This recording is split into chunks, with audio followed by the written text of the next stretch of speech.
Ang mga lalaki galit sa malalandi, pero kapag sila ang nilandi, abot tenga ang ngiti.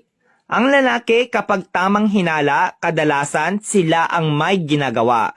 Pero kapag ang babae ng hinala, di man eksakto, madalas konektado. Ang mga babae pag nasaktan, mas nagiging matalino, maganda at matapang yan.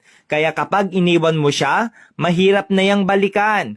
Pag may babaeng gustong agawin ang iyong asawa, ipaubayo mo na. Dahil ang tunay na responsableng ama ay hindi maaagaw kahit nilalandi pa. Kaya tatanungin kita, kung ibabalik ka sa buhay single at kung mag-aasawa kang muli, asawa mo pa rin ba ang pipiliin mo? Tandaan mo, wala naman talagang pinanganak na manloloko. Di lang talaga na itanim sa pag-iisip nila ang tunay na kahulugan ng seryoso, respeto at kontento.